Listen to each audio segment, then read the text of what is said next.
was just another one of those days. Another one of those days. Rise and shine, sleepyhead. It's a brand new day. Now prepare to experience the most outrageous man on radio. It's an excursion into the odd and into the very, very different. Just sit right back and you'll hear a tale. This is insane. Quality, quantity, and variety. ROCKFLUX. Let's get this show on the road.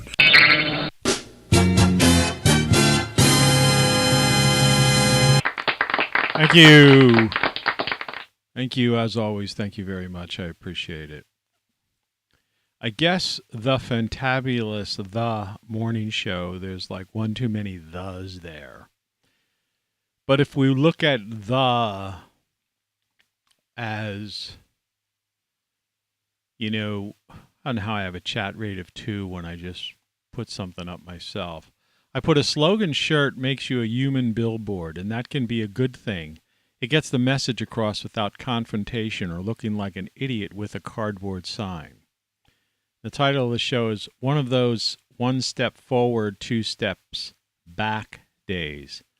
And I got the word one repeated twice there too. But it can be considered the fantabulous or the fantabulous The Morning Show with your host with the most, Tony C. It's all happening. There's a very obscure movie, British film with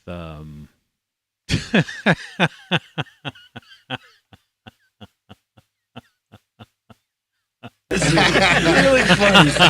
Really funny. What do you mean I'm funny? It's funny, you know. It's a good story. It's funny. You're funny. 2 actors. I forget the title. I'm sorry.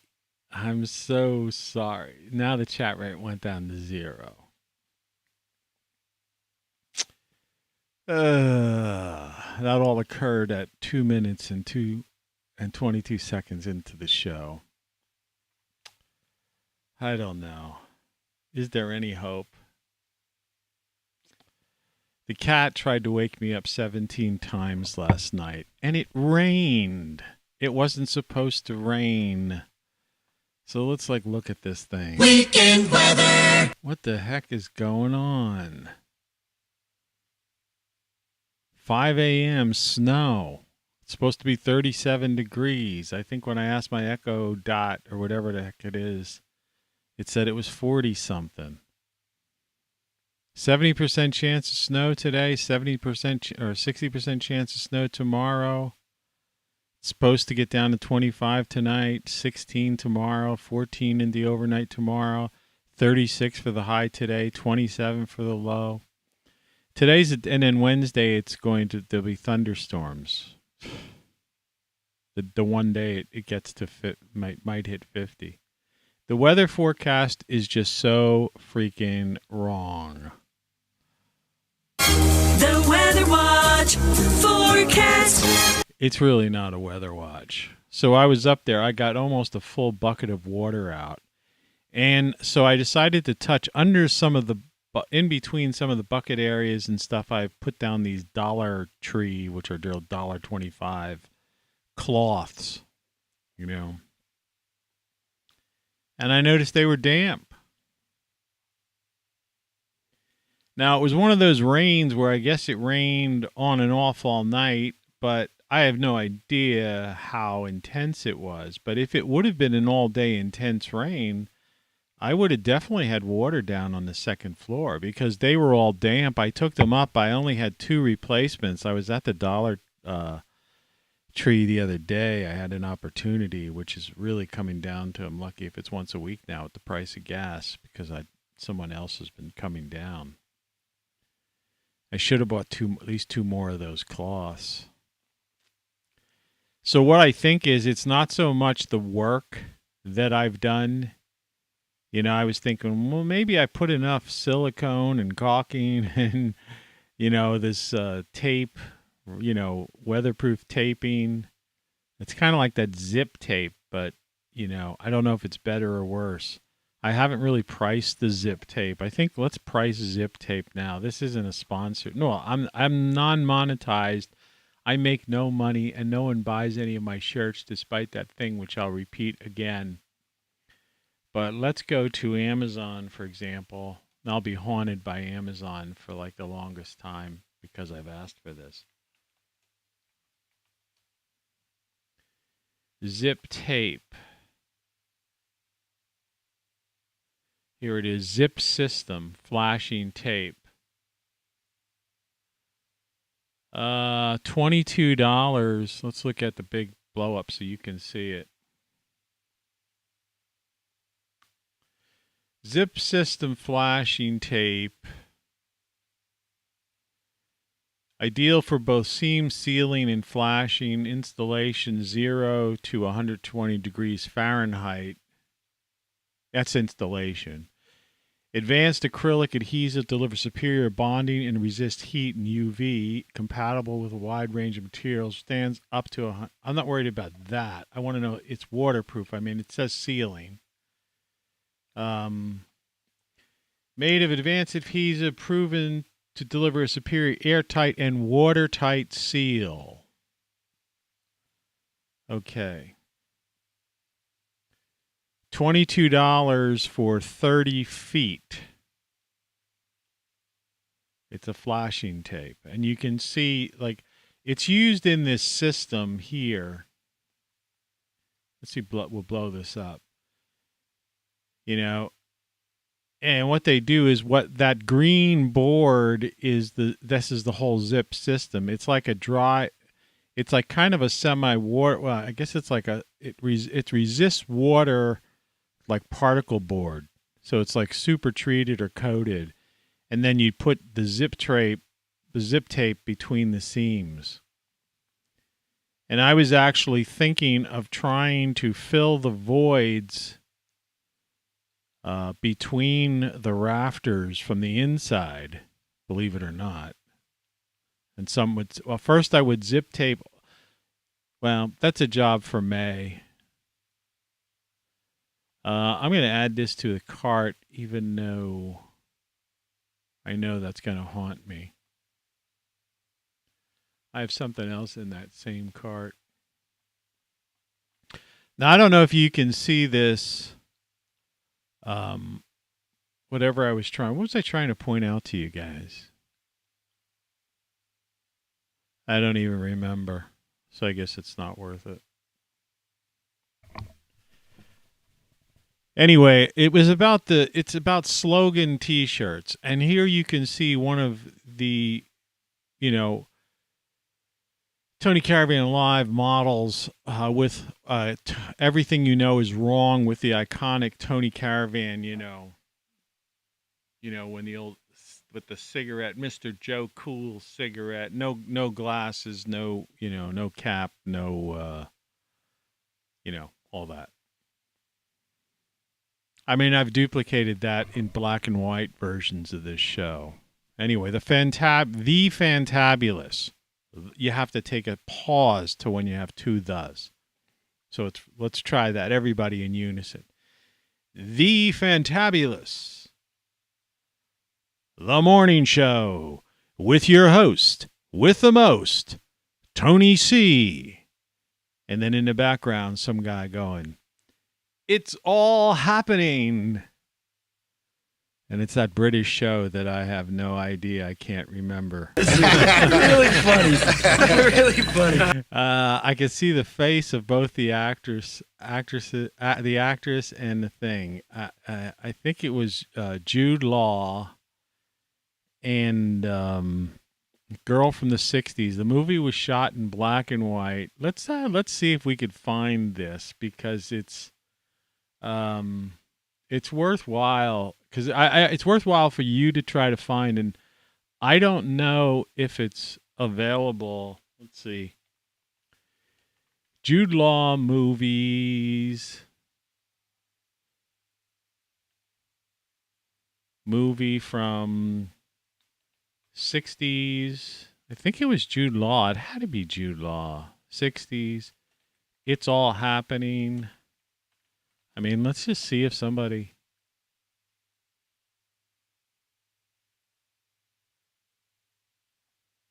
If somebody, you know, posted this. I'm pretty sure it was Jude Law. Enemy at the Gates, Grand Budapest. These are all, this is like, yeah, if it was Jude Law, he's way older than I thought he was. I'll know the name the moment I see it. But this is just, there's nothing wrong with just looking at Jude Law's. You know, Existence is another one.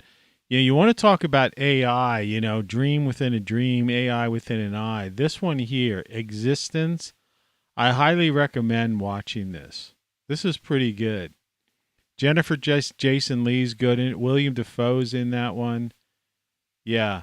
That's one, to me, I mean, they have that down at 25. That's one of Jude Law's best. That's an outrageous movie for anyone interested in this AI and what's going on now. And let's look, that's 1999. So we're talking like 23 years ago, you know, meaning it was probably written 24, 25 years ago. Yeah, check that out. Existence. You can see the spelling there. Let's go Sleuth. I didn't even know he was in the remake of Repo Man. Jude Law's an underrated actor by some people. Alfie, you know, I thought he did a good role in Alfie. You know, I mean, even though that's kind of the original Alfie is, you know, is a classic. Let's see.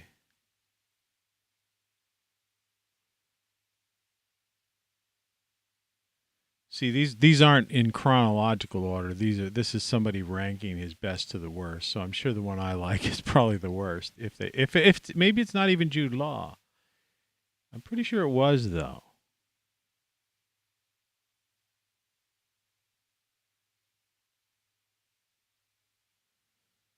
I watched some of that Young Pope, the New Pope series. I don't know if they canceled that or not. No, I don't see him there. Who else could it be? Why was I thinking Jude Law? Let's go back one.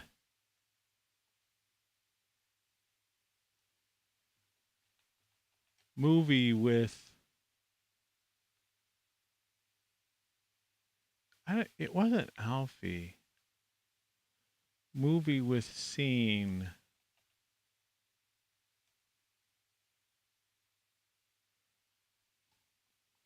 No, Almost Famous. Yeah, It's All Happening was, yeah, that was definitely her line in that movie.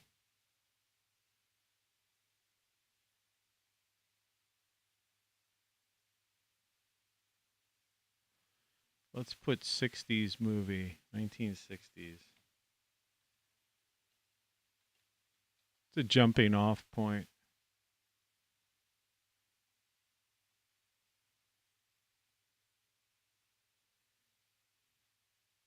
There was a film, It's All Happening, a British film.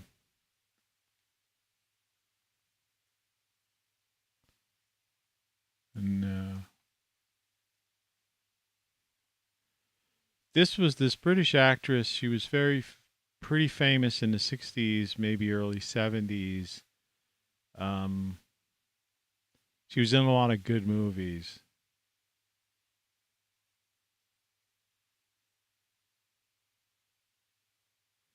It's All Happening movie quote. No, not the Penny Lane.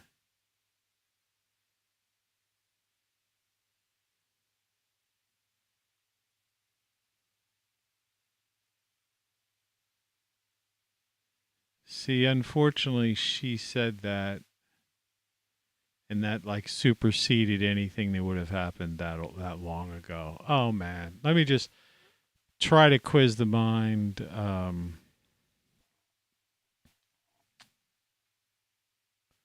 Let's try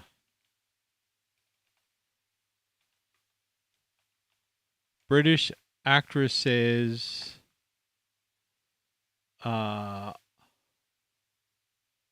1960s.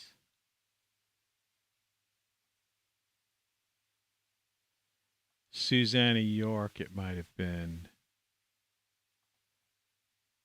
Who the heck is that? She's hot.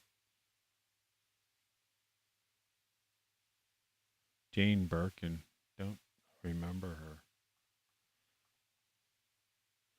Oh, wait a second. It was Julie Christie.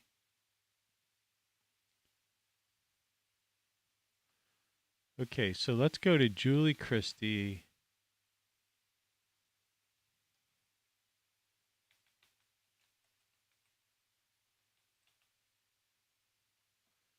'60s movies.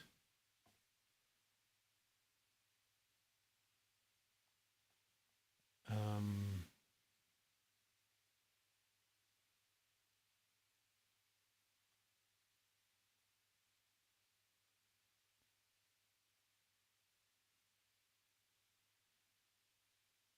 "50 More Rows."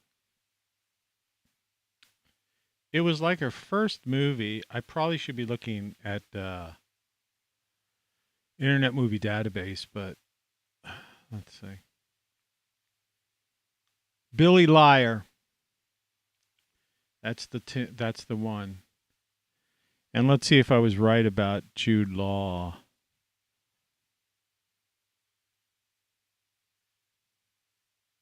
Well, let's go to Internet Movie Database.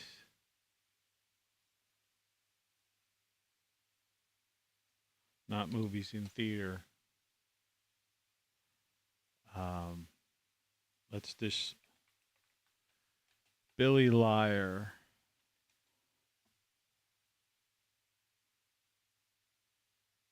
'63. Yeah, here it is.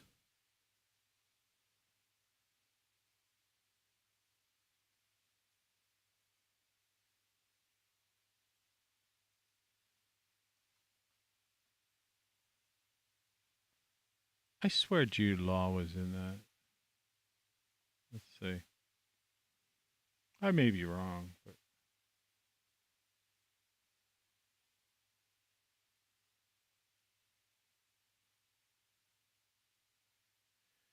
he was an odd character who came in, but it's sometimes you have a small character that it plays a crucial role. You don't mind going down memory lane here.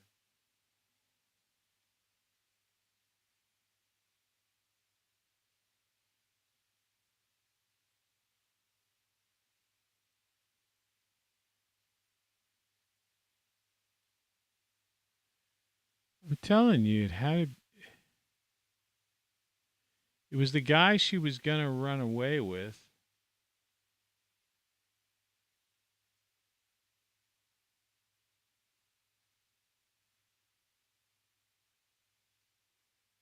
Oh, wait a second. This is somehow oh no, this is turning something into whatever. I wonder how we got switched into that.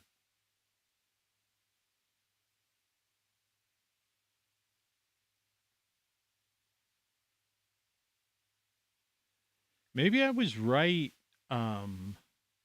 Let's see if we could find the "It's All Happening" scene, because there was this guy, this radio guy, that they kept running into, and he kept saying, "It's all happening." I really wish I had the clip. No, I was right. I was wrong. It wasn't. It was this guy here.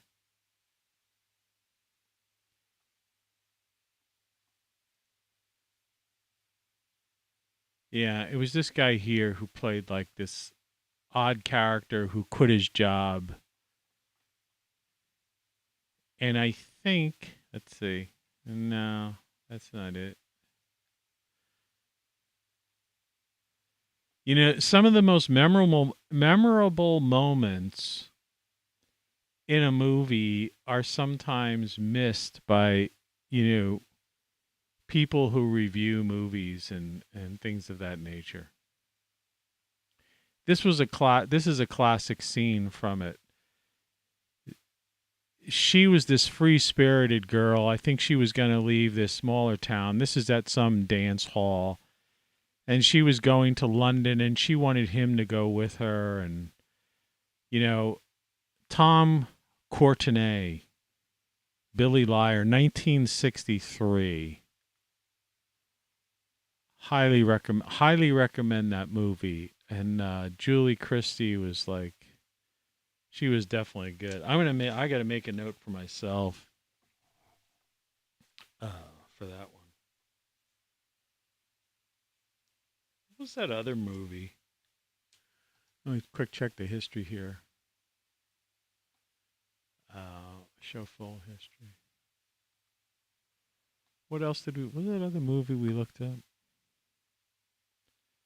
It's all. Was a Jude Law movie.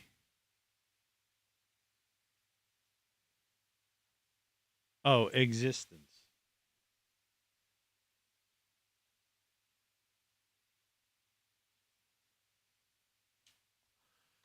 Anyway, so that wasn't really all for naught. Yeah, there was this guy. There's this guy in this showed up like 2 different times in the movie. I guess he was supposed to be some famous TV or radio personality, and he would say, "It's all happening," and then all these old women would like applause like that because that was his line, I guess. But yeah, it's all happening. That was a glorious waste of time. That wasn't a waste of time. Billy Liar, weird movie, interesting movie. If you want to get a good feel for the 1960s, this show is, we deal with pop culture a lot here. Used to deal with it a lot more. Used to feature music each and every program, but, then I just got tired and thought, well, why don't you go see, go to YouTube and look up Tony Caravan's beat poetry tracks. There's 50 videos, and some of my classics are in there. You find one you don't like, move on to the next. 50 of them. And that'll give you something, that's a good way for you to get a feel for some of the songs you'll like. I openly admit that there's at least probably a good healthy dozen or so or more out of those 50 that are just, I just went through them. If I would have had a producer and a band with me, and taken the time and not just like ran through and literally multi-track them live is what I did. I didn't go back and like really get into serious editing, mastering, and things of that nature. Some towards the end I did. The ones that I put on a couple of my on the CD that's unfortunately this classic CD, The Essential Beat Poetry of Tony Caravan, which is, I don't know if you can see the list here, but this was on for sale on Amazon. Had a music on demand service. You can see this is shrink wrapped. I bought 2 because I had a sneaky feeling I didn't trust them. They discontinued the service.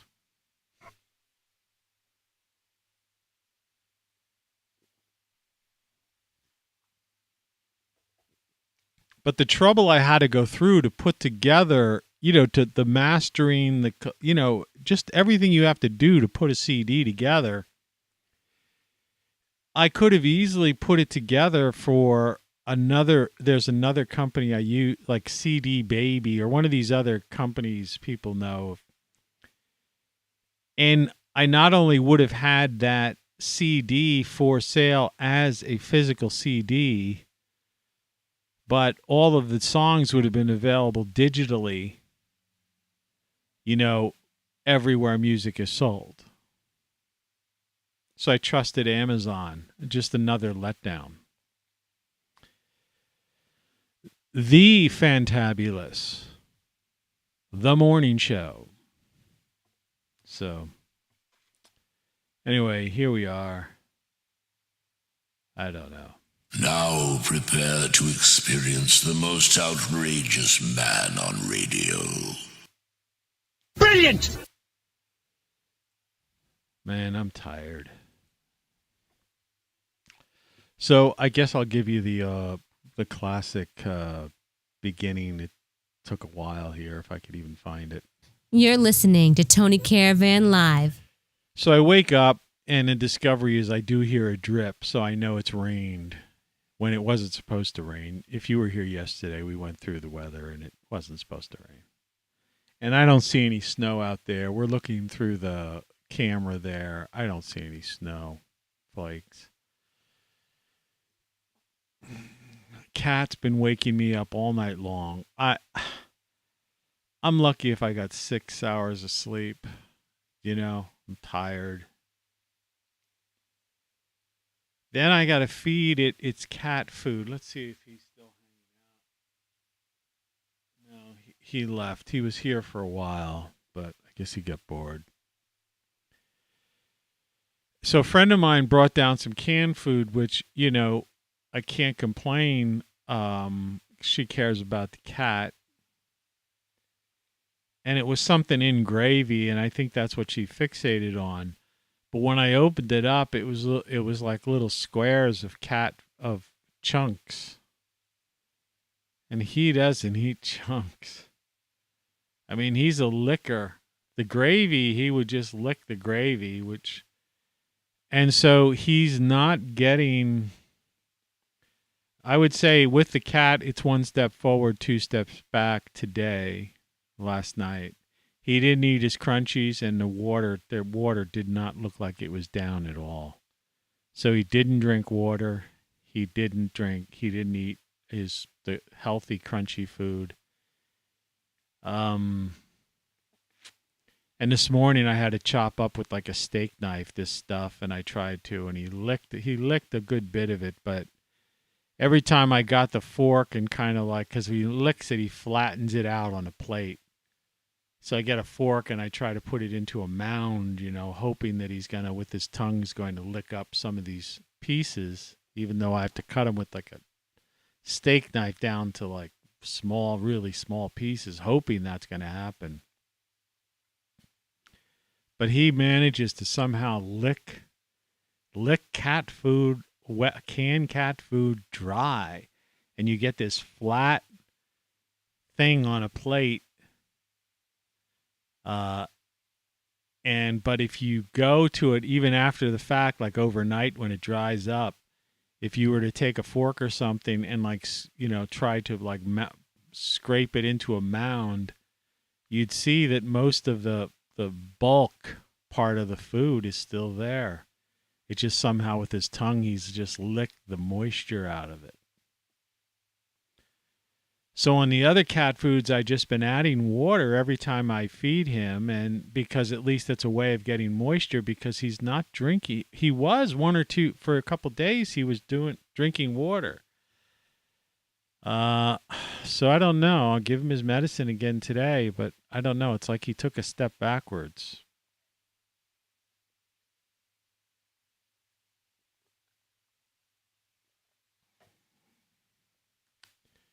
So I had to go up on the roof and deal with that, and discover that maybe I wasn't as successful with my caulking and such the like, that it basically was me putting these towels in there just as like an extra, you know, added, you know, feature, preventative measure, stopgap measure or something. But no, it's been the towels. And it just didn't rain hard enough, I guess, for those to get soaking wet enough that they would have dripped down to the bedroom. Had it been a heavier rain, it would have leaked down to the three spots, the hallway, the front room, and my bedroom. So I had 2 towels, replaced 2 that I could. Everything else is in there, like really tightly wrapped. So I come down after dumping a full bucket of water out the window, only to discover that he didn't eat any food, his water or his dry food last night. Splashed some cold water, shaved, washed my face with cold water, wake up, the classic, Rise and shine, sleepyhead. It's a brand new day. did that, come down, and then, like I said, open up the can to my chagrin, and I'm getting a steak knife and I'm chopping up cat food. And then 3 different times grabbing it and putting it in a mound. Then going upstairs, taking it upstairs because I know I don't want to leave it on the floor down here to attract bugs. And I don't believe the bugs have discovered that room yet. Knock on, wood. And emptied his water bowl, put fresh bottled water in it, and emptied his dry food bowl, cleaned it out with a paper towel just to make it, clean, dry, well, it was dry, but I mean, it was kind of like whatever, and put some fresh dry food in the bag. So he's got clean water, he's got fresh dry food, and he's got a little mound of this gravyish chopped up stuff, which would be his second batch that he had. Probably I'll go up and it'll just be flattened out, But he will have gotten a little bit of gravy. I mean, it's some fat, I guess. Fat and water, because I added some water to it too. But, I mean, whether or not he got any chunks of it in him. Then I got to come down here, make the coffee, come up with a, title card and the whole idea and start this show. It's 32 minutes into the show, and I'm just telling you what I did. That's about it, Hey, it's me. How you doing, man? Well, I was just telling the good folks, the people that took the time to tune into this show about my trials and tribulations of just this morning. Of course, there was a weather forecast thrown in between there. That's not looking good. It's going to be cold the next couple days. And the one day it does warm up, Tuesday, it's going to be like only 50, and it's going to be raining all day.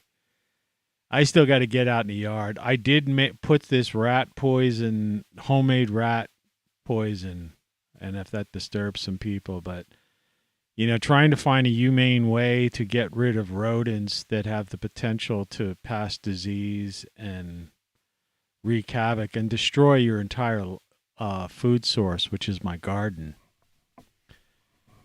is very difficult.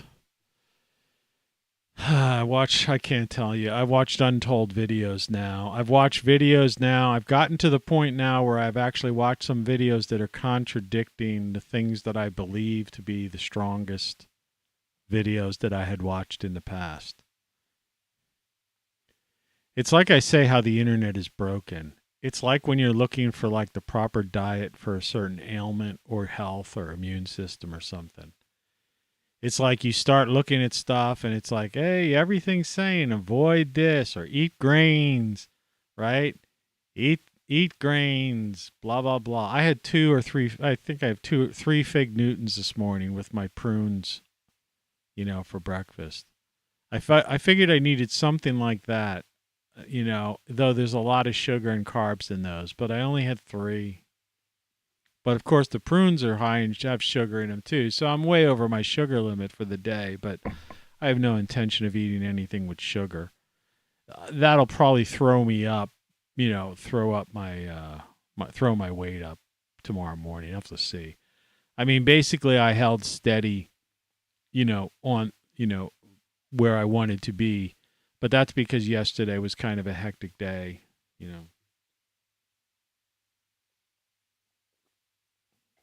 And I really didn't get a good night's sleep, or I got I don't know, whatever the case may be. I had that keto type of thing. Well, it's part of that whole thing. The fasting part where I hadn't eaten in 13 hours or something like that, 12 to 13 hours. They say in general you shouldn't eat for 12 hours at least. Some people go 15 or 16.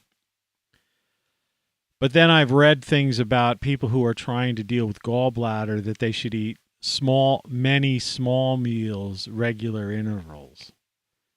And it's like, look, man, I can't, I get up early. It's 5:11 a.m., but I've been up since 2:13 or something like that, dealing with all that stuff. That's right.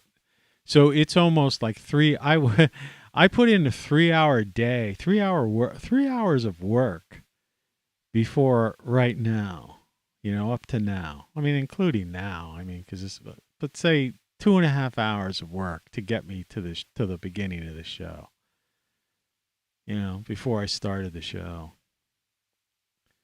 And it's not like I accomplished anything, that kind of thing. So that's why I have, it's like 1 step forward, 2 step back day, because dumping water out isn't an accomplishment. It's just like, and trying to change out towels and being short 1 or 2. I've only had 2 more of these terry cloth towels.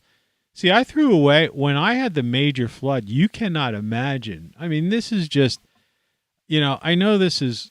You're listening to Tony Caravan Live. And... This is insane. But for me... This is a nightmare. It must be a nightmare. And I got to walk down to the store today, and it just never fails. The day I decide to walk down to the store, the temperature is going to be 36 degrees. It's the end of March, man. Oh, it's springtime. March comes in like a lion, out like a lamb. Not here, not anymore. I'm not in Canada. I'm not in the Northeast. I'm in the mid-Atlantic states, man. People are planting their spring, early cool weather crops in most areas, and I can't for 2 reasons. One, it's going to get down to 16 degrees and in the 20s for several days in the coming week or coming days, right into April. April showers bring May flowers. Greta, you are such a fucking liar. The UN IPC, you are such fucking liars. What the fuck is their motivation to lie in such a, such a bold-faced, outrageous lie that goes against every paper written by anyone other than the UN IPCC? I mean, there are peer-reviewed journals appearing in major, respectable journals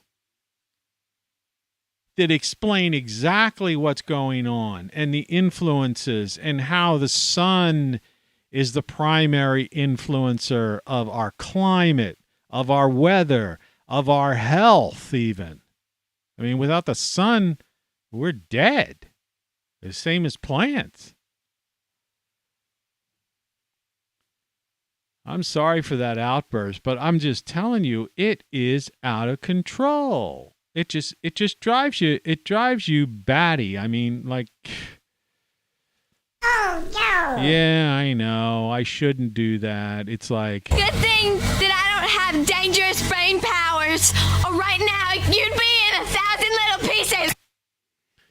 I mean, that it makes you feel like that sometimes, I think that's why why superhero movies are so popular. People identify with the villains.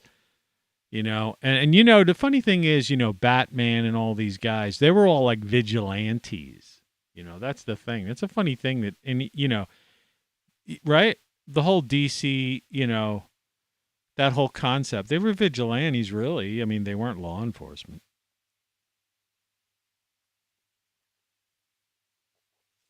I mean, they made these deals, with them, once they started becoming popular on TV and movies and stuff, they had to add this stuff. But the true comic book, The Dark Knight, and stuff.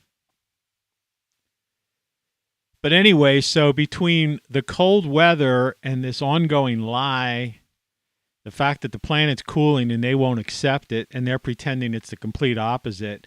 And then when they do have a snowstorm, they say, see, this is because of climate change.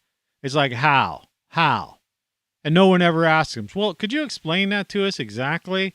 How, you were talking about global warming 20 years ago or 15 years ago and making movies, and that Al Gore's a billionaire flying around, right, in his plane using more, fossil fuels than some small countries. And how it's suddenly climate change, his global warming, climate change is now causing snowstorms, nor'easters that we've had since the beginning of time. No, they won't ask that question. The planet is cooling. I keep a logbook. Many other farmers and gardeners do as well. If you watch Wikipedia or you look at records, government things, they fudge and change the fucking numbers. Wikipedia changes a person's bio if they make an appearance on a show and they say something, right, that goes against the narrative that they're trying to push, this crazy authoritarian or this totalitarian state, right? As the coal trucks come up the street, shaking my house, right, destroying my water heater now, I'm pretty sure, so that you could drive an electric car. Yeah, your electric car runs on coal and gas. And used to be, it's funny, these people, these far lefties who are out there with the cardboard signs, they used to be all against fracking and stuff like that. And now they're saying, we got to get rid of fossil fuels, but we're going to switch to electric. But they don't understand that their cars, I know, you've heard me say this 50 times at least. Your car is running on fracked gas.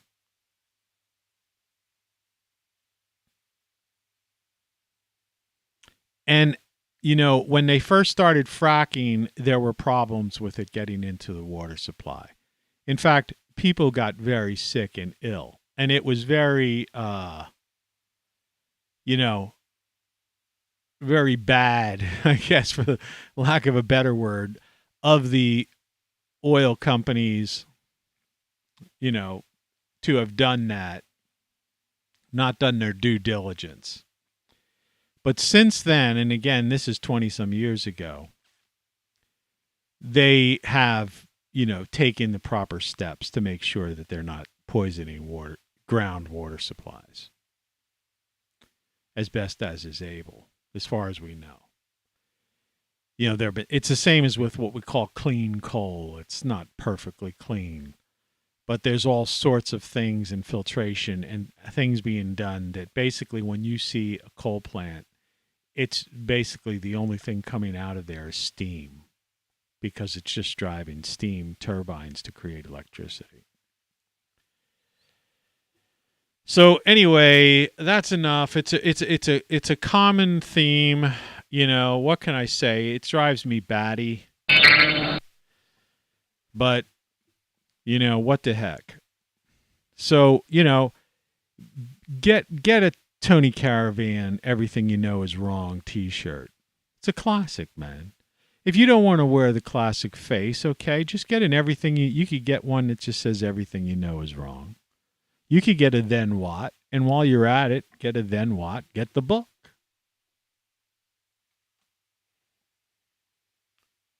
The shirt, get the shirt and the companion piece, or the book and the companion piece shirt. Listen to some music on Spotify or Apple Music, or ask your voice assistant on Amazon Music to play the songs of Tony Caravan. And when you hear one you don't like, say, please skip to the next song. Simple as that. I got 50 songs.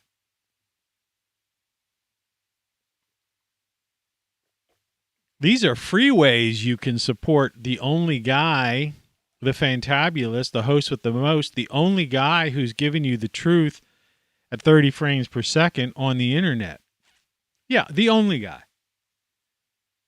Nobody else is saying half this stuff. You know, nobody's telling you that there's a million windmills in Canada that basically are rusting away, or that the ones here pretty much are just dropping like flies. And the only way to fix them is with fossil fuels, cranes and things that take diesel, right?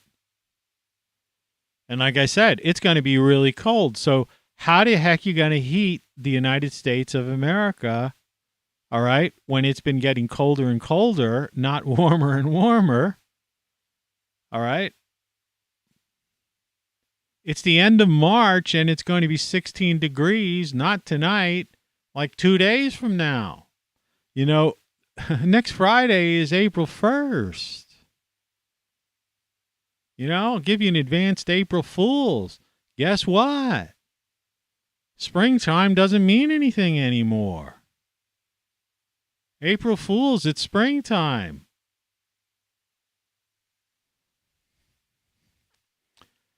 You know, it's crazy. You know, and everybody right now, here's their big deal. You know, I mean, when I was going, you have to, like I say, you go onto YouTube. I have to go onto YouTube to hit the go live button.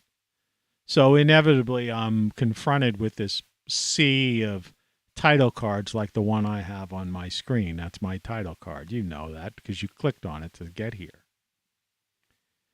They call them thumbnails. It's not a thumbnail. And all it is this kind of stuff. And yet you won't hear a single thing like this.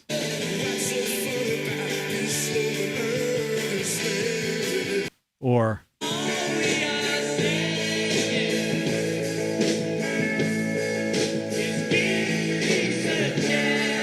and if you would have seen that pathetic thing, I caught a clip because I don't know how I caught it. It was sandwiched in between something else I was watching and I was taken aback. Here's this feeble old man over in Poland, the guy, our El Presidente, and he's talking to the troops, eating a slice of pepperoni pizza. This 80-year-old man. You know, his doctors are giving him some kind of stuff. I'm not allowed to even touch that kind of stuff. Right? But he's on the microphone before he's walking around with the dripping slice of pizza. Right? And he's like, and I want to, you're only 1% of the population, but 99% of the population are behind you. What the fuck are you talking about, old man? What the fuck are you talking about? This is no war. It's no American war. The U.S. is not at war. All right?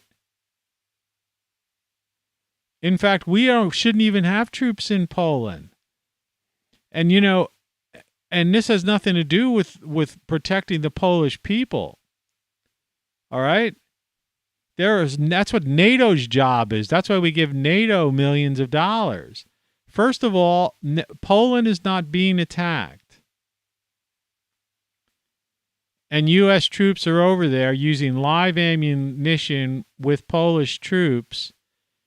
Now, you know why they're using live ammunition, don't you? So that the war-profiteers, the military contractors, so that they could get rid of this, you know, use this very expensive ammunition, right, and have it replaced. And then charge the U.S. taxpayer billions of dollars. The simple solution is, I want to tell you, 1%. It's like yeah, really, really great way to rally the troops. What an idiot. Instead, get on the hotline to Putin. He's over there. Why doesn't he do what Trump... Remember what Trump did? You know, it's like, people take these things the wrong way sometimes when you talk because they don't listen to your words. Listen to what I'm about to say.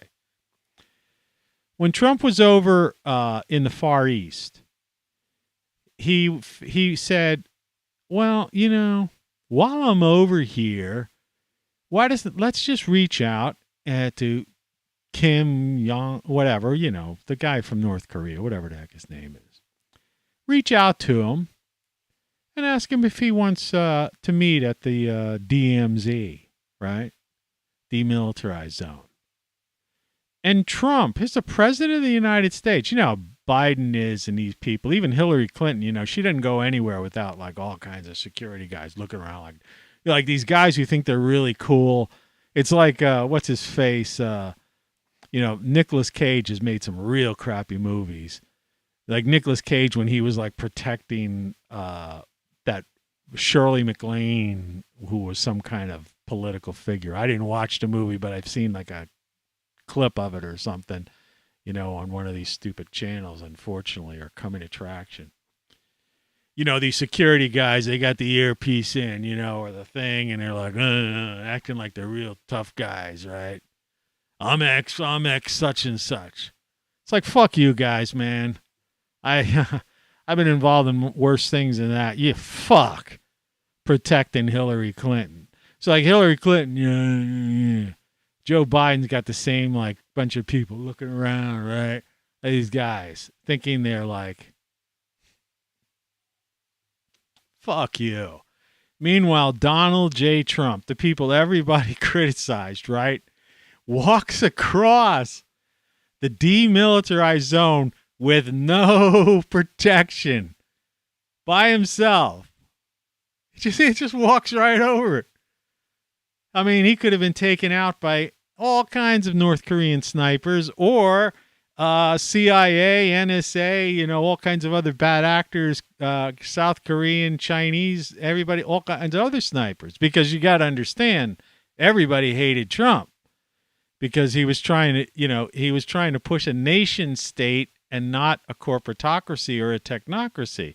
He was resisting, the Great Reset button. But it happened. They fucked him.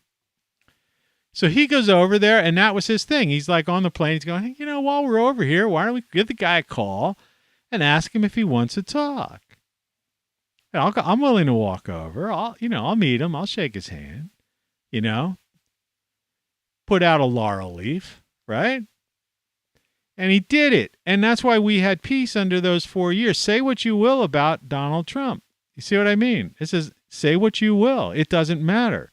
The point is, what balls, right? To walk alone, right? You think name one politician in America today that you think would have done that? Well, first of all, Biden wouldn't be able to make it. He'd walk in the wrong direction and step on a mine or something. It's not funny, but it's the truth. So why didn't Biden say, while we're over here, we're in Poland. I mean, why don't we give Putin a call and ask him if he wants to have a quick sit down? Right? And we can end this stupid thing going on. But he didn't. Instead, he's like, well, you're only 1% of the population. I want you to know that 99% of the population. First of all, half of the American people are functionally illiterate, according to the Department of Education and a couple other government agencies. So they don't even know what the fuck's going on. All right? And out of those functionally illiterate, and the people who aren't functionally illiterate, there's other people who are watching Netflix or some kind of weird movies or gamers and stuff who are caught up, or people wearing one of these things. I got one here. It's caught in there. I don't know if you can see it. Let me get rid of this thing here. This frickin' thing. You see that thing? That's a headset. That's like one of those, it's not an Oculus. It's Next. That's the one. I think Apple bought that company. All right. It's a, VR, virtual reality goggle. You use it with your smartphone.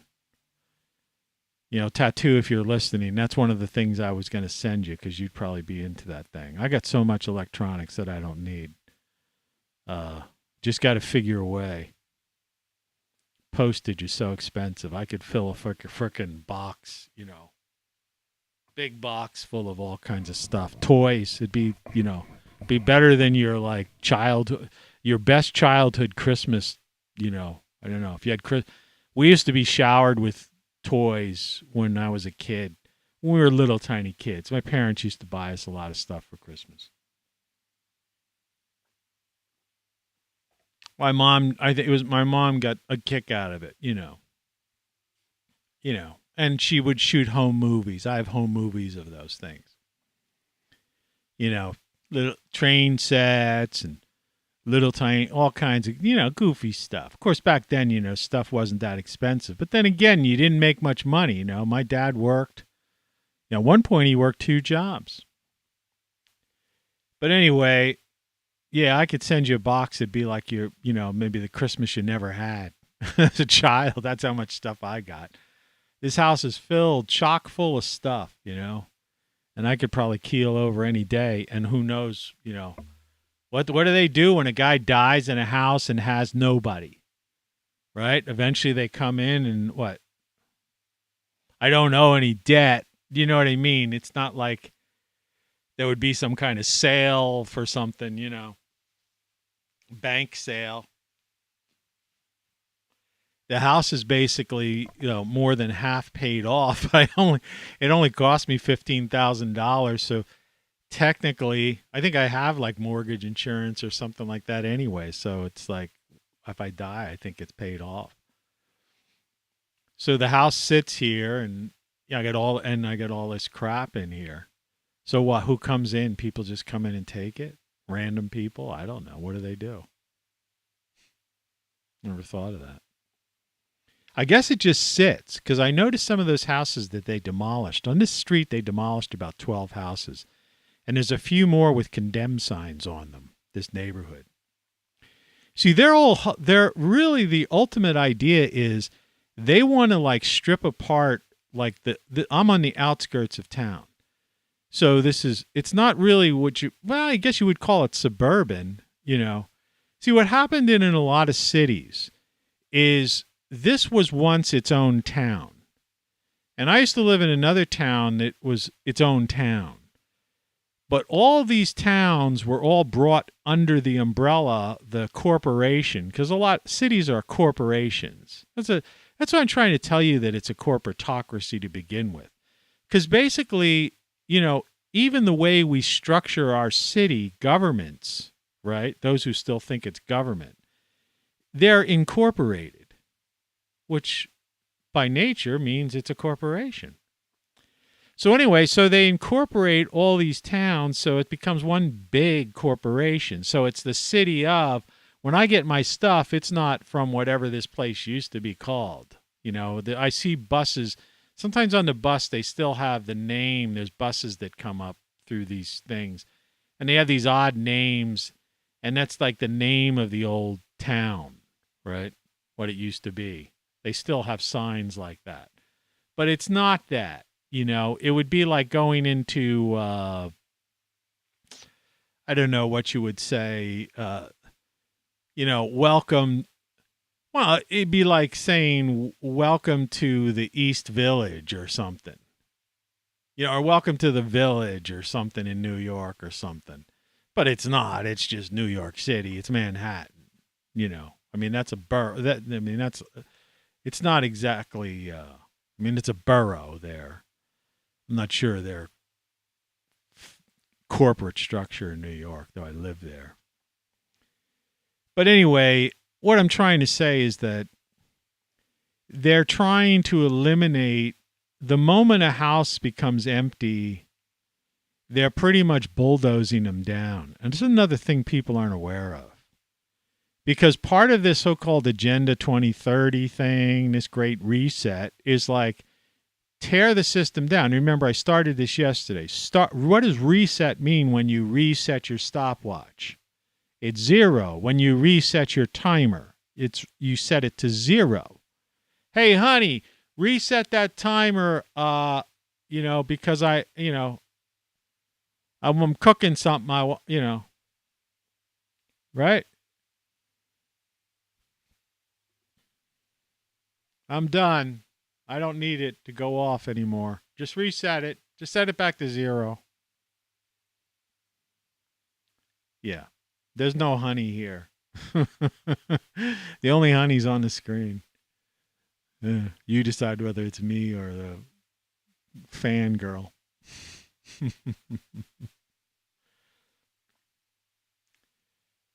So, anyway,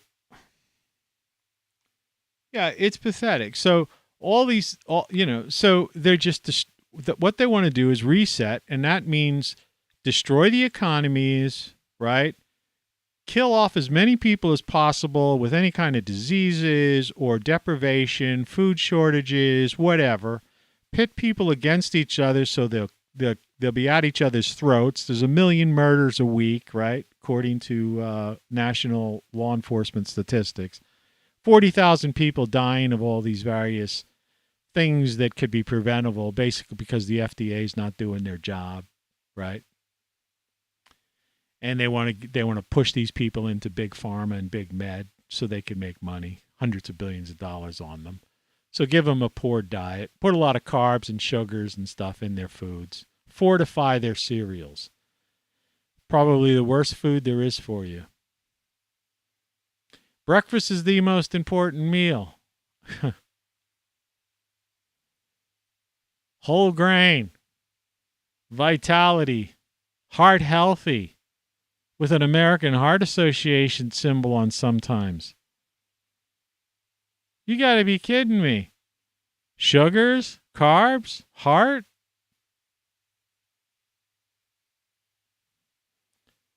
Do you know cancer feeds on sugar? Talk to your doctor.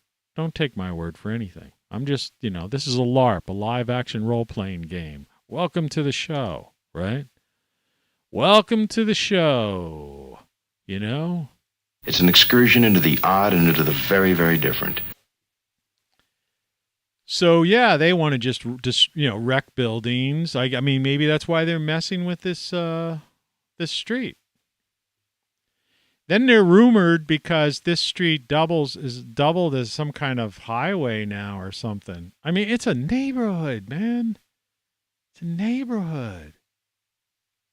There's houses with white picket fences across the street. I mean, it's a neighborhood.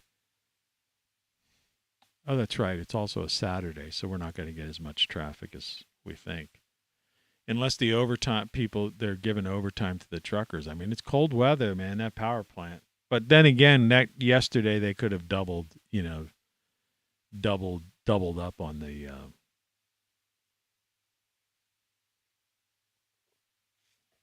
the fuel to run those electric cars on coal. But yeah, that's the plan, and I don't know. I realize, like I said, people don't get it. They don't understand. And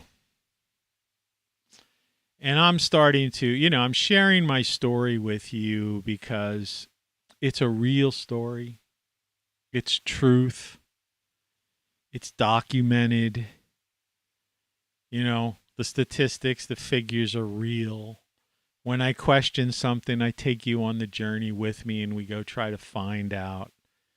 And like I said, even in the instance today, it's not like I do necessarily, the Google search sometimes will try, but did you notice how the Google didn't give us the right answer? I ended up having to go to like the Internet Movie Database. So, go get specifically, because the internet is broken. And the point of the matter is the Internet Movie Database probably existed before Google, if I'm correct.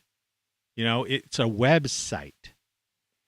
See, before Google There used to be things called websites. I know. I built about 100, at least 100 of them. What do you mean built? Geez.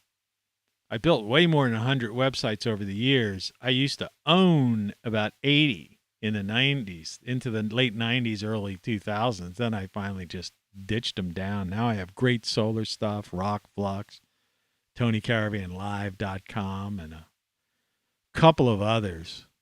But I don't even know off the top of my head what they are. But yeah, Google is as far as Google is, it's broken, and Wikipedia they just change it to fit whatever narrative they do. I mean, you could go there and look one day and there's something, and the next day, because somebody said something on a TV show and that was like contrary to their narrative, they'll just delete it or change it. So it's not an encyclopedia. If you want encyclopedic knowledge, go to like Encyclopedia Britannica online, because they have you can get some free stuff there. I mean, you could subscribe to it too. You know, in the old days when you bought a computer, at least me, my first computers, and I remember I've been on the computers for 35 years.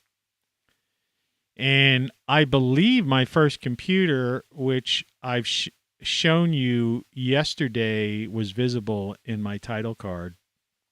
My old Mac, the original Mac, 1984, from the 1984 commercial, 1985 Mac I had. That had like Webster Dictionary on it. And later on, I forget what it was. There was an encyclopedia. Now that might have been closer towards the later 90s. There was you could have an encyclopedia installed. You know, yeah. Like, in other words, in the malls used to have store. You know, remember when there used to be these things called malls? You know, they still kind of have them, but they're just not what they were. You know. And there used to be places where you could buy software, you know, and games and stuff like that. Some kind of, you know, GameStop and stuff. I don't know. They might still have some of those places around certain bigger cities or whatever, but that stuff's all long gone from places like where I am. But you could go in there and buy a dictionary, you know, encyclopedia, you know, some sort of, you know, calculus thing, you know, I mean, scientific, you know, CAD programs, you know, obviously the graphics design and desktop publishing programs, but, you know, all sorts of other programs that were, you know, specific to certain, you know, industries or businesses or crafts or, you know, whatever your specialty might have been. And I purchased, you know, many of these things over the years. It's like I said, I even purchased Adobe Photoshop, Adobe InDesign, Adobe Illustrator, something that was called Aldous Freehand, discontinued, right? Well, I just, Microsoft Word, like the whole package, you know, that had their email, which was the best email program. But it doesn't work on a Mac. I use a Mac. Doesn't work on a Mac anymore. But Microsoft Office, it was called. You know, I have the box of it still. And the serial number and everything. And I have the box and the serial numbers for InDesign and Photoshop from Adobe. And I have the programs loaded on this machine. Do you mind this machine here? Okay. Yeah. The one with all those things on it. And they work fine. And occasionally I'll use them, but it's a pain because I end up having to do this. I can link the two machines networked-wise, but I don't like doing that because that opens it up. You know, I have to disconnect it. So otherwise I end up using a thumb drive to transfer the data from that computer, right? You know, this one. Okay. Over to this computer where I am. Right. like a royal pain, you know. Like here's the book from that computer. Let's see if we can get it. Power Mac G5 User's Guide. Apple. See? I have the book for the computer. I even have all these weird maintenance things. Like you used to be able to do all this stuff, you know. Anyway. But the point of the matter is I can use those programs, but I can't open any document. I can't use them on this computer. And because they turned it into what they call Creative Cloud, and it's extortion. You have to pay them like $50 a month if you want like to use the family of graphics programs. Well, that's $600 a year. And, you know, if you're young, you might not get it, but 10 years goes by pretty quick. In 10 years, that's $6,000. That's insane. You know, you could buy the brand new Mac, you know, with the ultra chip in it and the monitor and have change left over, right? For that amount of money. And this Mac is 10 years old and it's still working. So the point is, what you see what I mean? It's totally messed up. Anyway, so the internet doesn't work, Google doesn't work. It's either pay to play or just broken. And they think they're like, "Oh, look how good our algorithms are. We got over 1 billion results." Okay, how long in your lifetime can you even look at 1 billion results? You know, somebody want to do the calculus on that? You know, somebody figure that out? 1 billion results. Well, guess what? Tony Caravan Live is probably somewhere back in the 100 million, on the 100 millionth page. It's like YouTube. I'm obviously on YouTube. People who know me, my 32 subscribers, somebody who accidentally found me through one of my things. There was somebody came on earlier. I don't know who. But maybe an accidental person or somebody from one of those things and heard me talking about something that they just weren't interested in. That's okay. I know not everybody's interested in hearing this crap. Not everybody's interested in my life, and that's fine too, right? This is a vlog after all, right? It's like I constantly say, you know. You're listening to Tony Caravan Live. You know, it's just a show. It's a guy. This is what YouTube is, you know. Welcome to my world. It's my world and welcome to it. It's all happening here.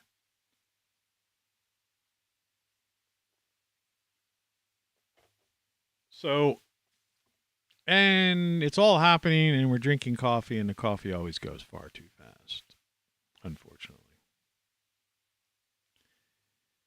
And that's what I'm doing. And I don't know why the camera is like, it doesn't pick up. It's like this camera stinks. It's not even as good as the this cheapo, Camera 2, which by the way, I don't know what's going on. There we go.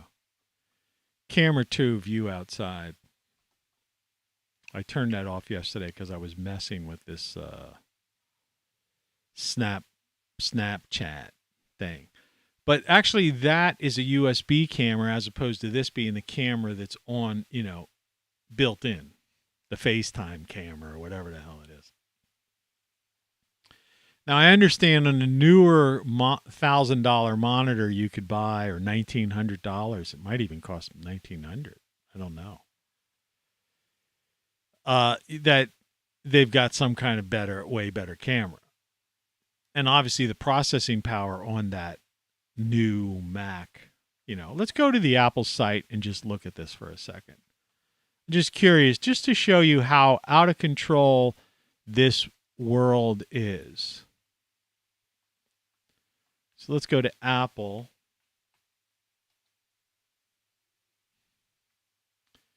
And forget the iPhone. and let's go to Mac. Mac Studio from 1999. And I would probably just get the 1999 one.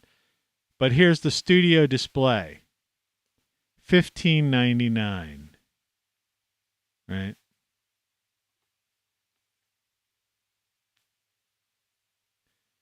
The MacBook Pro. I would never buy. I bought a MacBook Air once, and I ended up I have it now because a friend of mine bought another, got a good job and bought another one and gave me it. Well, the battery in it is dying.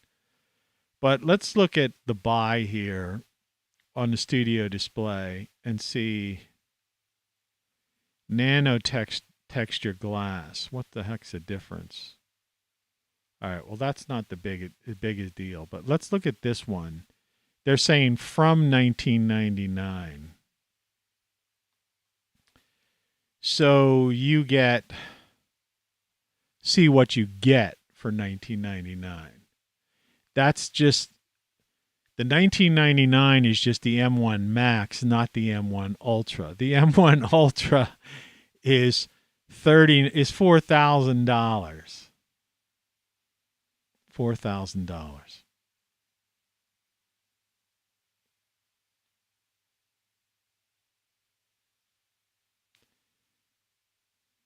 You get 512 gigabytes of SSD storage.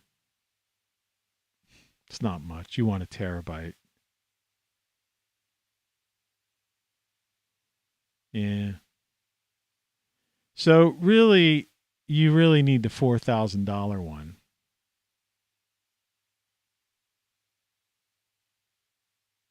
It's a crime. I mean, it seems this one might almost be okay, but 512 gigabytes means you'd have to be very careful. I'm not exactly sure what they mean by 32 gigabytes of unified memory. Is that the new term for RAM or DRAM?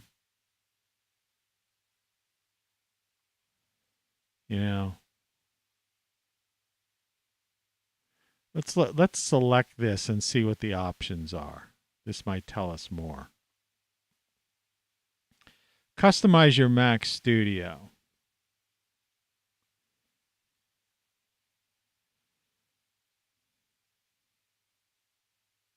Memory. 32 gigabytes as opposed to $400 if you want 64 gigs. Storage, 512. 200 more if you want a terabyte. So that brings it up. You'd at least need to do that. You'd at least have to do this. So you're up to $2,200. We don't need the Apple programs.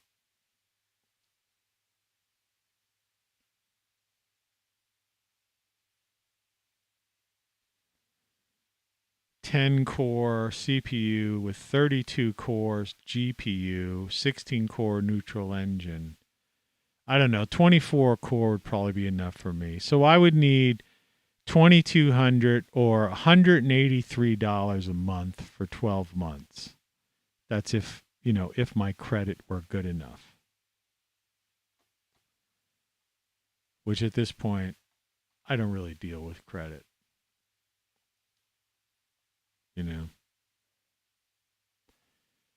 Anyway, that's that. So, and I couldn't run Snapchat on here. I was trying to run Snapchat video. If anyone watched yesterday's show and saw those clips and saw the title card.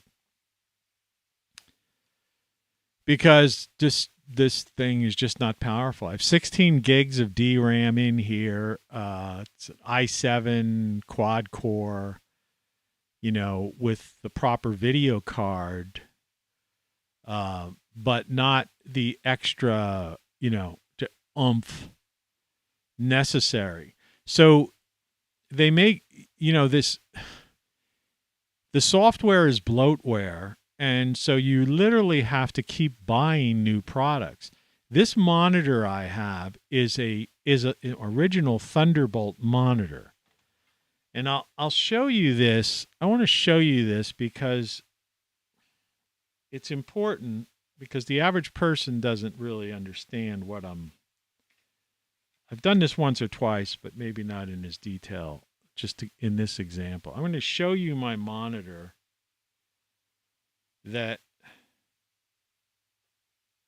I have to untangle my iPhone, which somehow got tangled in its own cord. Makes no sense.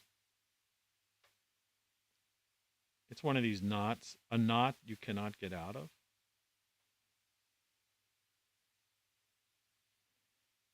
How can it not get out? All right, here we go. Photos. Okay, I'm going to turn on my iPhone, and you'll see my start page, and then we'll go from there. iPhone. Where is the iPhone? I mean, don't tell me it's vanished suddenly. Oh, here it is. Okay. So I'm turning on the camera. You see my coffee and that thing, the thing with the light on it, the amber light.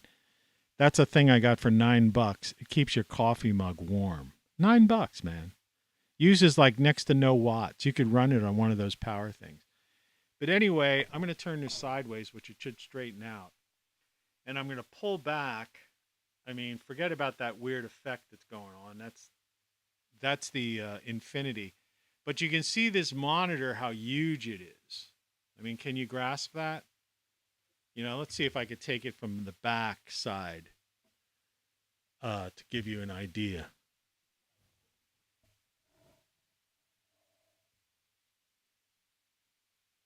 Or up from above. You see how long that is? And then my other monitor, my audio monitor's there.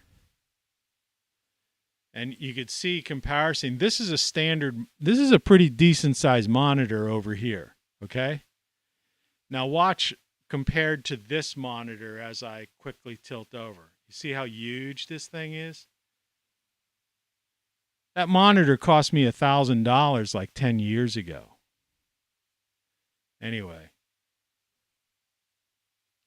Let's do the infinity thing before we shut this off. Look at that. That shouldn't be happening because technically this isn't a mirror. And as far as a feedback loop is concerned, the thing is there's no feedback. Right? Because the monitor is a monitor. Isn't that weird? It's one of those like laws of physics that it's not even a law of physics. It's just one of those things that physics can't explain. It's like, trying to calculate pi or, it's like I was talking about before. Most people with the Big Bang and, the space is expanding, but we can't explain why space is expanding all around us in every direction, because we're not the center of the universe.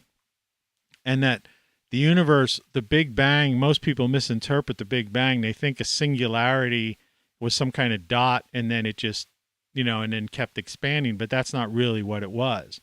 We don't exactly understand what it was. We know that there was a moment when things just expanded more,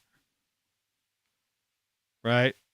But it wasn't most physicists today don't believe, astrophysics, they don't believe that Big Bang, there was a singularity at that point.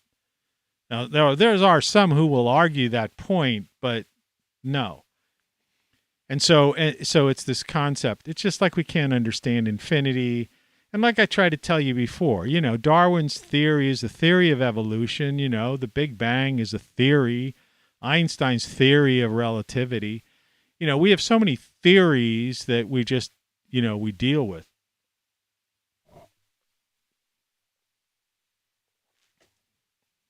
But anyway, this monitor is obsolete, so I can't buy one of those Mac Studio computers for $2,200, which I'd have to spend at least, plus tax, and hook it up to this. because they've discontinued this monitor. This is no longer like part of that, but it's beautiful. People who've seen this thing in person, like if I watch a movie, I don't really watch a movie on this thing because this is a small room. This used to be a barber shop. I bought this when I bought this place. This front room was a one-chair barber shop. So I don't have, it's not a comfortable place to like sit and watch a movie or something. I do this show, then I go upstairs where I have a, comfy chair and a wall-mounted TV, and I use a Fire TV to watch YouTube and whatever the flavor pay TV channel of the month is. I just get them. There's one. I don't know how long this is going to last, but I'm glad that at least you could do it. You can get HBO Max for 1 month and then cancel it. You could cancel Netflix for 1 month. Yeah, after a month. There must have been some lawsuit or something because you used to have to sign up and you were stuck into these things for a year. So I don't know why that's changed, but it's damn nice. So occasionally, if there's something coming up on one of those, on a Netflix or something like that, I currently don't have Netflix. I currently don't have HBO Max. But I did have HBO Max and I did have Netflix about 2 months ago. I had it for a month or two because there were some shows I was binge watching and there was a couple of decent movies on. But now there's nothing. I have Paramount now because they have a 99-cent special. Now I'm hoping I can cancel out of that. I'm watching Picard. I watched Voyager. That was their woke version of Star Trek, but it was pretty good. I mean, I can deal with that. I mean, they went over the top with the wokeness on Voyager, but Picard is classic Star Trek. It's so I don't know how many episodes are left on that. But I guess I'll be paying into April.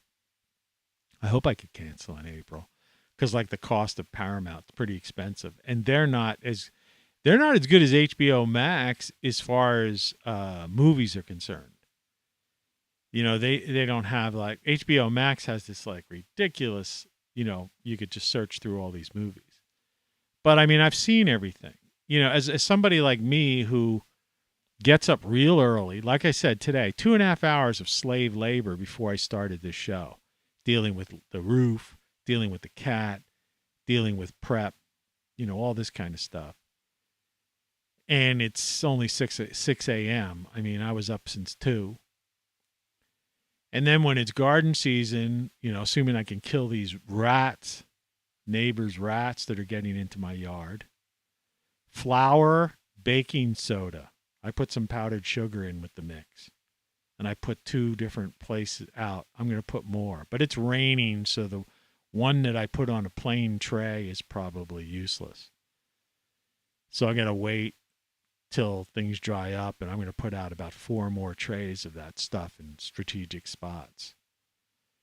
I don't know if it's going to work or not, but I started this conversation when I was talking about that how I got on this whole tangent about the internet being broken, which I've done an entire show on. And actually every day you could tell that. It's either pay to play or broken. But I watched all these YouTube videos, doing searches through Google and YouTube.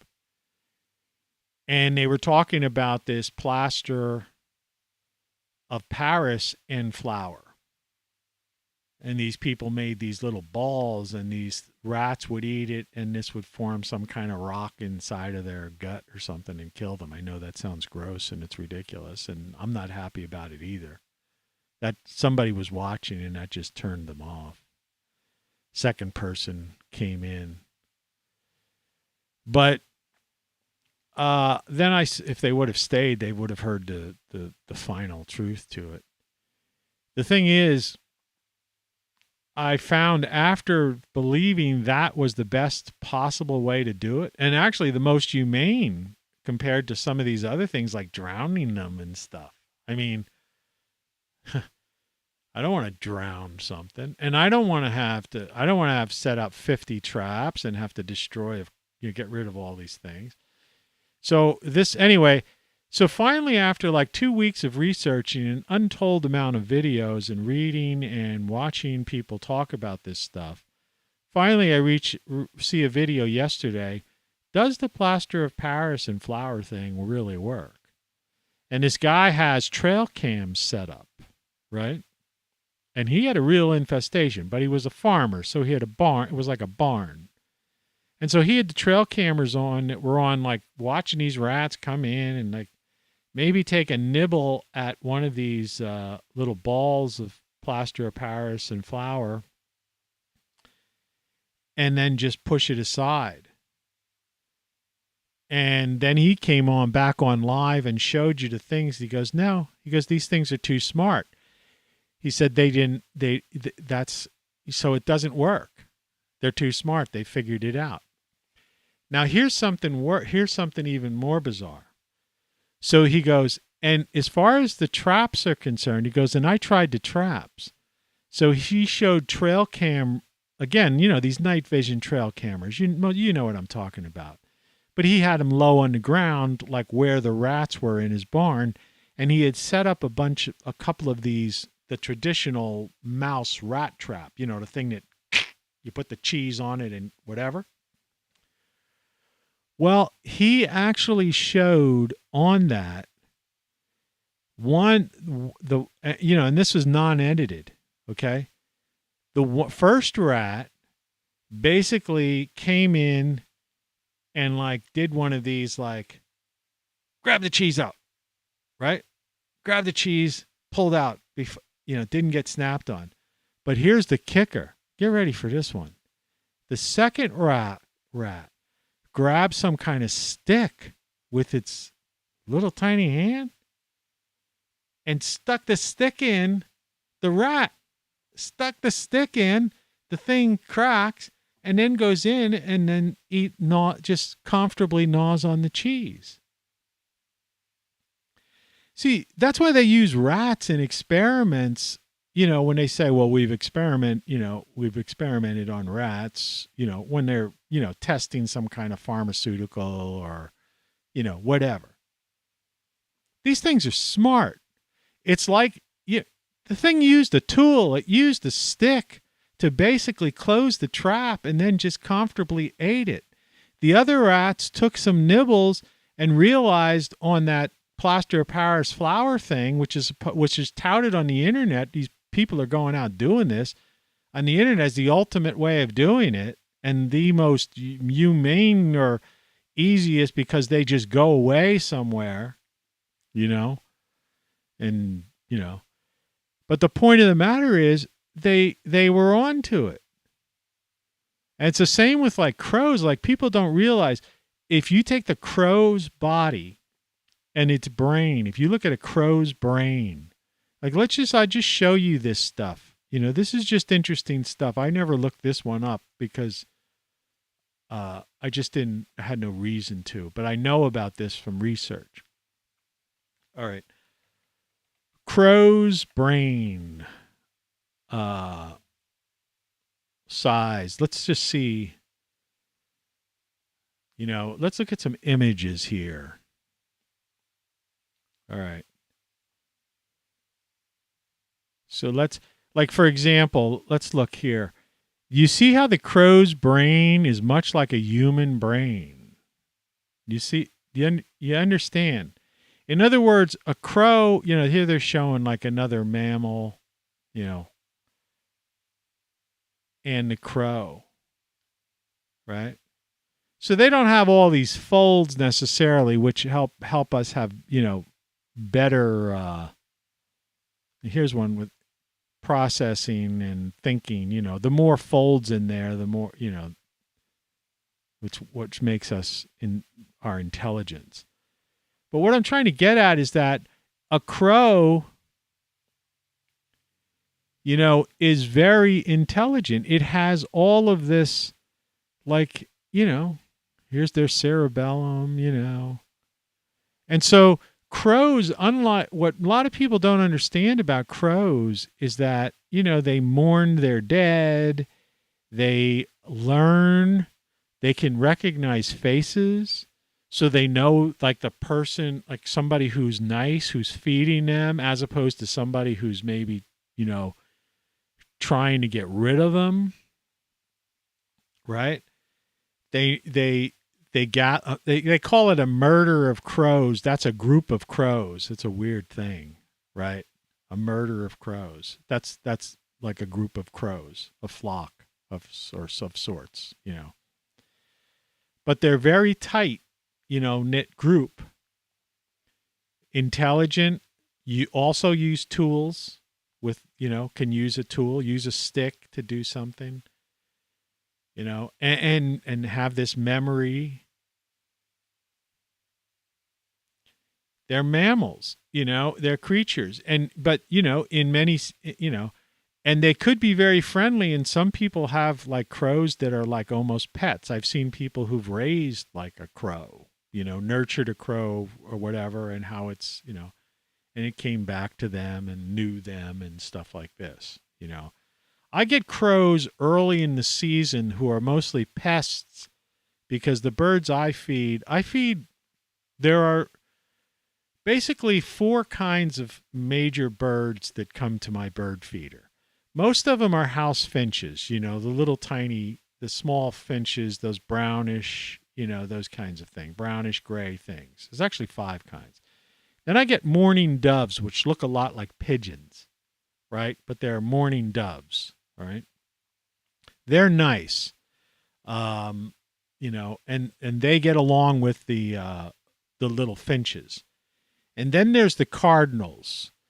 And cardinals are a little more paranoid, which makes sense because they're red. The males are the ones that are bright red. The females actually just have like a really almost like a fluorescent orange beak. It's weird. But the baby cardinal looks almost exactly as the small finch.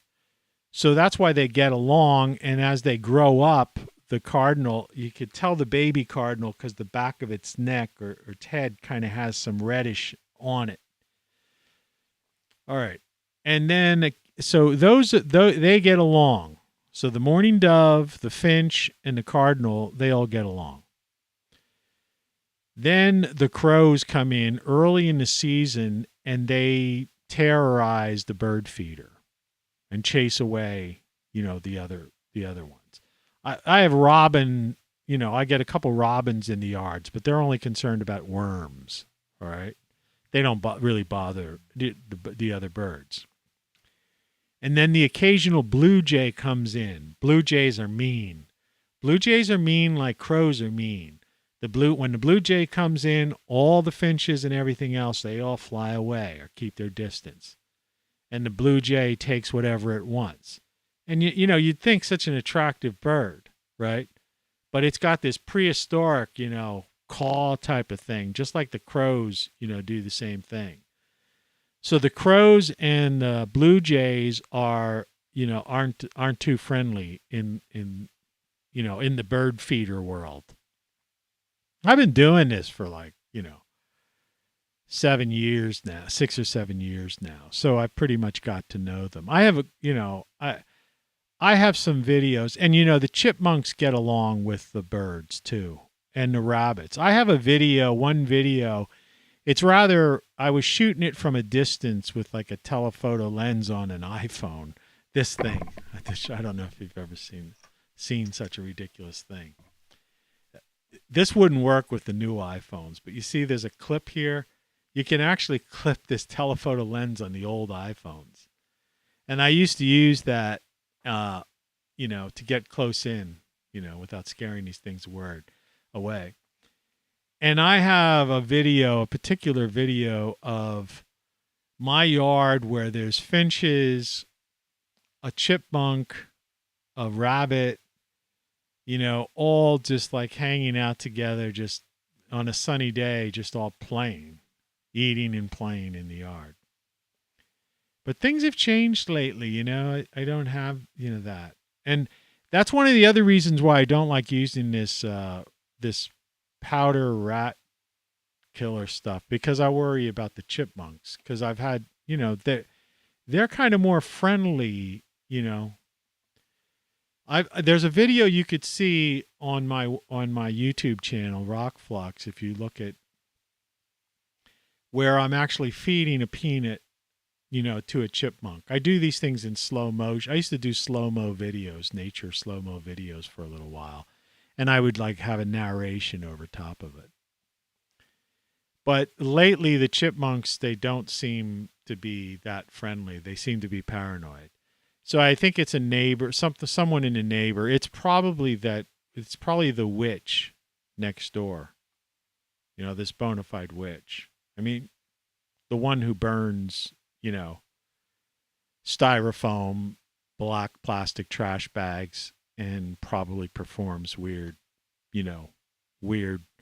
black magic over there. She's the one where that's where the big rats are coming from her yard. And there's a fence between us. It's an 8-foot tall fence.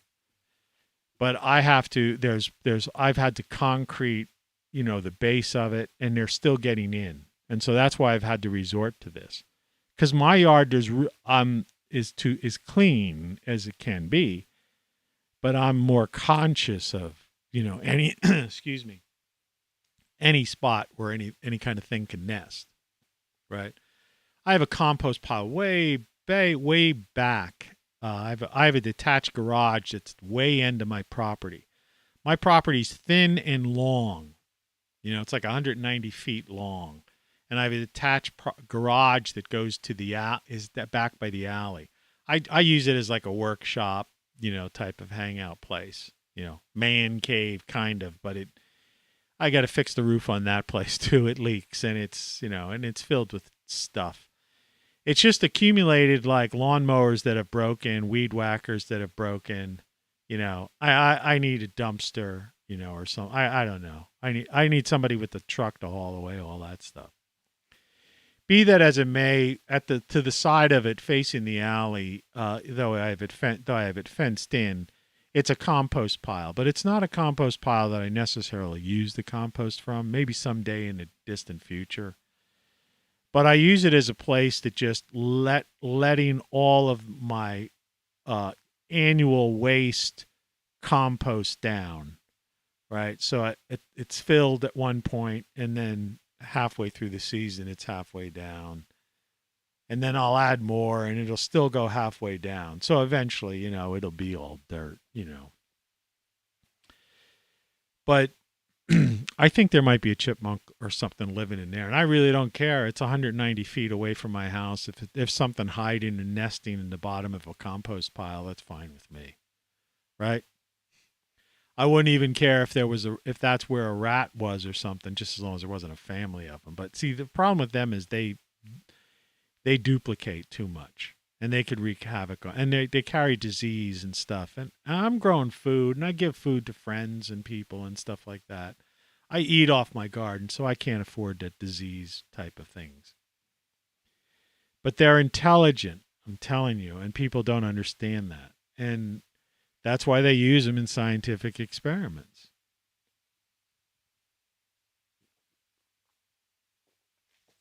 There are certain similarities and responses that they have that, that are similar to humans. So, so that's that. So that's another one of my things that I'm in the middle of. And like I say, normally at this time of year, I would have put in my beans and other cold weather crops. Like I have put in some lettuce, and I have it covered with glass, and I have some radishes, and I have that covered with like a corrugated plastic thing, the kind of thing I used on my mini greenhouse, which I've shown many a time here.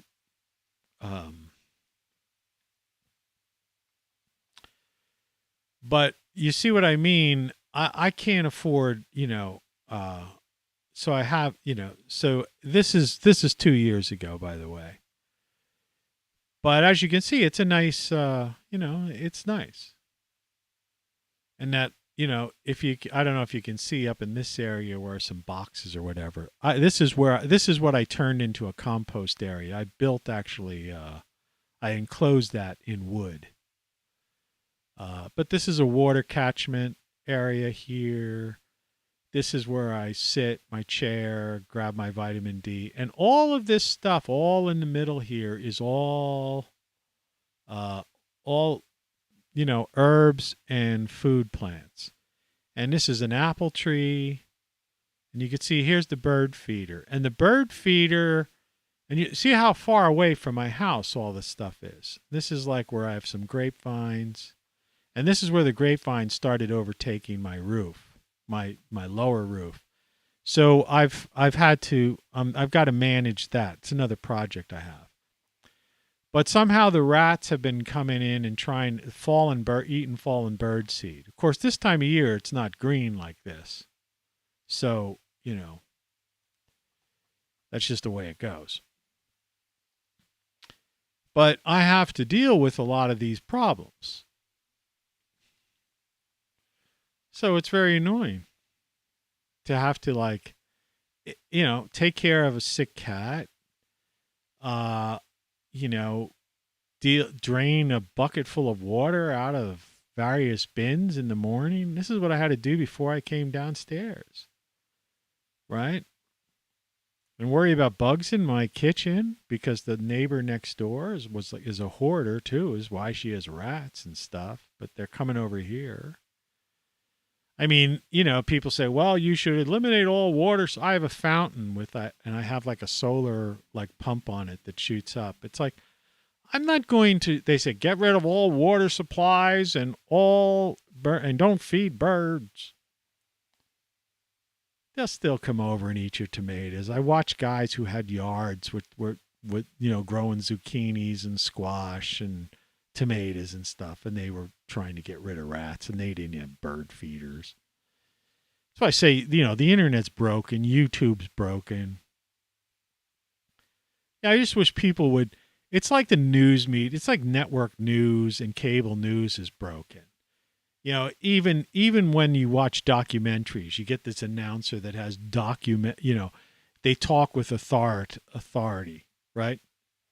What you understand is that what's happening here is that this is caused by such and such, and going like, what are you talking about, man? Why don't you preface that and say, we believe that there's the possibility that this may be a causal factor in such and such a thing. You don't know that to be a fact, right?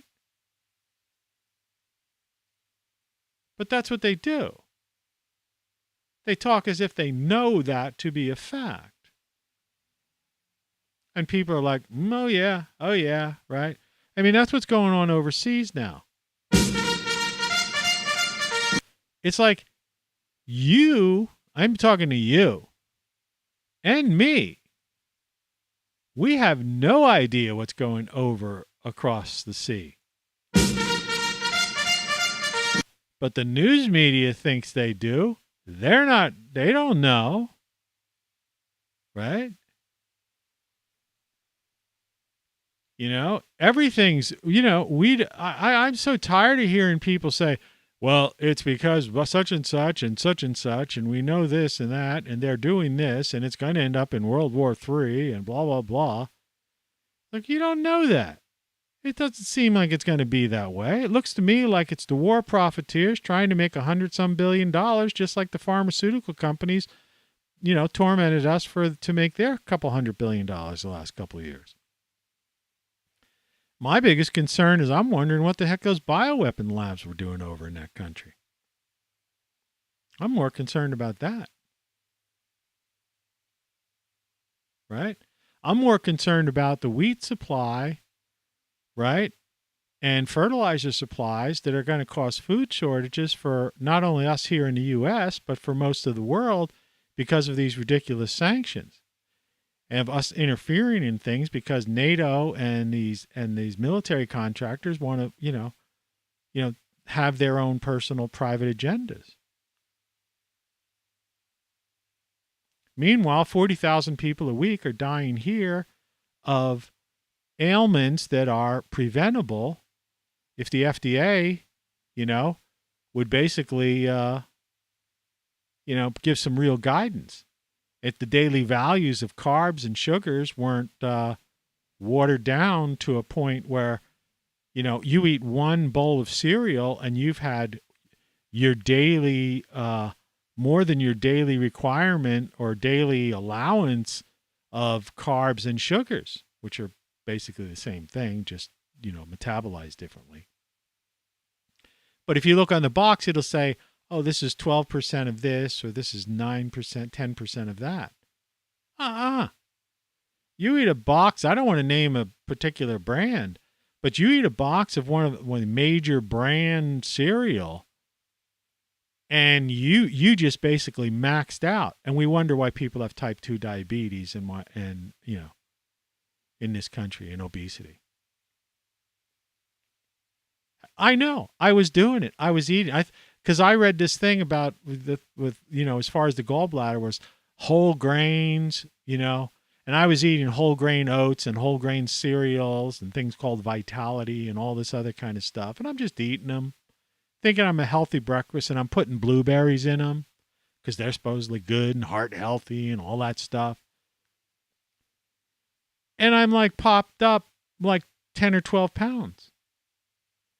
But in the daytime, for my other meal, I was basically just eating a salad and really nothing else. And I was going with the 12-hour fast type of thing, minimum, right? And I'm going like, what am I gaining weight for? Right? I'm active. I'm doing things.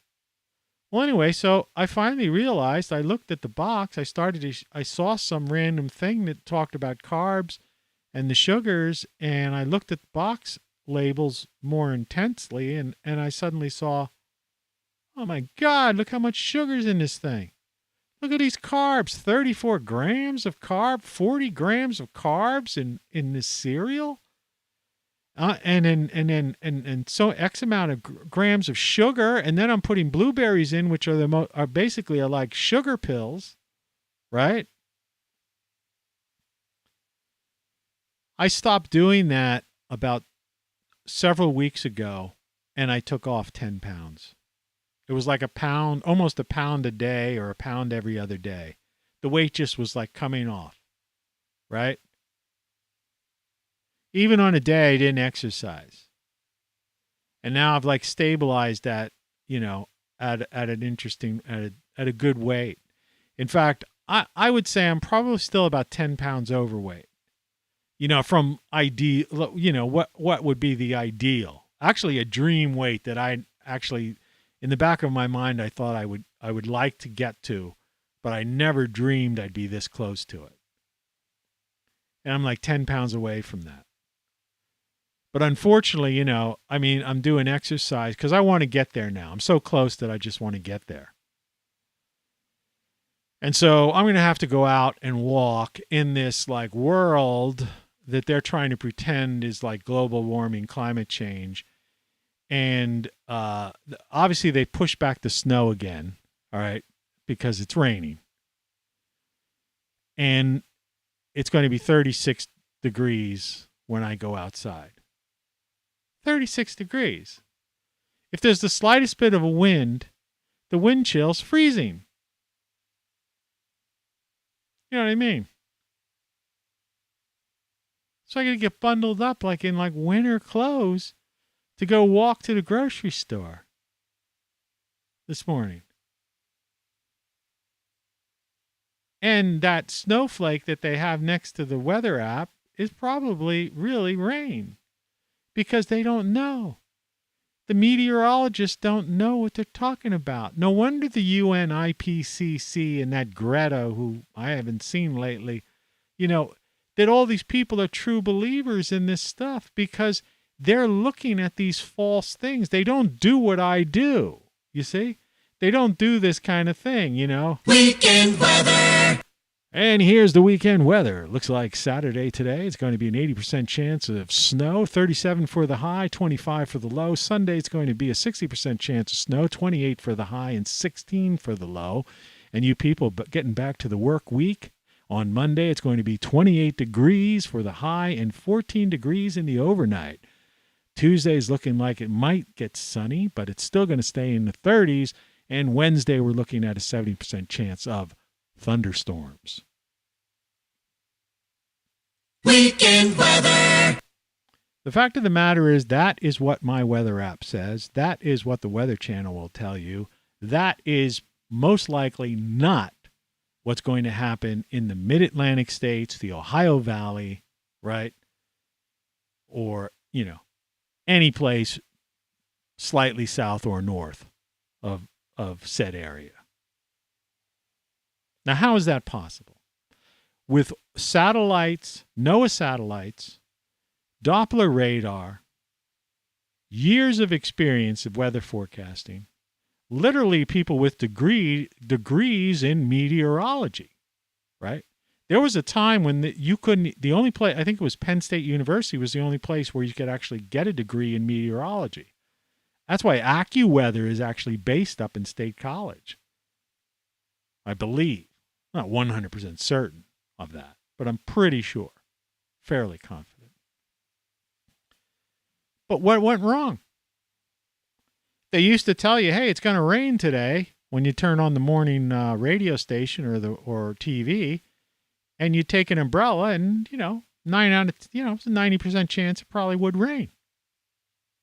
Now they'll tell you it's going to rain today, and you go out with an umbrella like an idiot, especially if you're taking a train or, somewhere, a commuter train or something, and you're lugging around this umbrella with you, and it's sunny. Or vice versa, whatever. They can't even tell you the weather within the next hour. When I first came on the air, all right, an hour, I'm going to end this show, or just about ending. When I first came on this show, I can't believe it's 2 hours already. Man, can I babble, right? It was saying that it was going to be snowing right now. And now it's telling us it's not going to snow till 8 o'clock, 2 hours from now.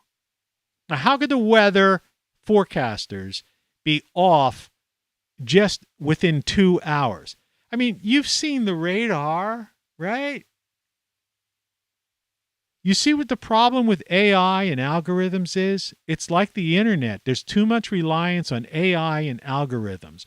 Read my book, Codex, all right, where I actually interview an AI, GPT-3, and it seems cool for a while until you get towards the end, and then you understand. It's also, there's autobiographical stuff, and I deal with the hard problem of consciousness. And while you're at it, get Then What? Anyway, both books here are pictured. $9.95 for Then What? And like I say, read the chat, my thing I put in the chat. You get a slogan, T-shirt, hoodie, or something like that. That is the best way to communicate with people. Everything you know is wrong. Game over. You don't know what you don't know. Then what? ? And you say, what does that mean, then what? ? It means you're out here protesting. You got all these ideas. You're saying, we got to do this. We got to change that. We got to do that. And the question is, then what? And they don't have an answer for that. You go to Great Solar Stuff. It's not just about solar panels. It's power backup. Our power grid is falling apart. ROCKFLUX.com is my channel. Thanks for watching. I appreciate it very, very much. Talk to you probably tomorrow.